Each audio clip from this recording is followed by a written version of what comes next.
Ultimi 90 minuti o forse per decidere le sorti di finale sestese, finale che prosegue gonfie vele e riduce dalla vittoria del primo round dei playoff per 1-0 e sestese che ha cambiato alcuni giocatori negli 11 titolari rispetto alla partita di andata. Gli uomini di Burtu devono tenere duro e confermare il cammino fatto fino ad ora, la sestese invece deve rimontare di almeno 2 gol per staccare il biglietto delle semifinali.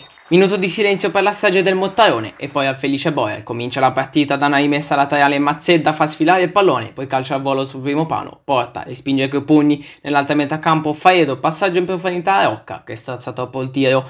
Partita tranquilla, poi Accari commette questo brutto ed inutile fallo da dietro che farà saltare un po' i nervi. Il bomber bianco-verde verrà poi razziato con il giallo. In area sestese Faedo mette la palla in mezzo dove nessuno la tocca. La toccherà 2 minuti dopo Sighieri con il braccio, ma l'arbitro giudica tutto buono. Il secondo tempo si apre il suo angolo battuto di Sighieri per la testa di Mura, palla che termina fuori. Lo stesso Sighieri lanciato sulla fascia se ne va con una magia. Serve il numero 11 Mura che prova a proteggere il pallone e poi depositarlo in porta. Si accende ancora una volta il 10 sestese, si conquista il fallo e grazie alla sua specialità dei calci piazzati per poco metteva lo zampino anche sul secondo gol e rivediamo il calcio di punizione parato e successivamente deviato dalla traversa. Al 75esimo Sighieri col tacco manda in porta Mura, tackle prodigioso di Paie che sventa il pericolo. Passano 2 giri di orologio e il sinistro di Fabbri va vicino al gol dell'1-1. L'opportunità di evitare i supplementari accade esattamente nell'ultima azione della partita con Padovan che spara alto. Con gli di Gallaiati fischierà solamente 2 volte in quanto il match proseguirà ai tempi supplementari.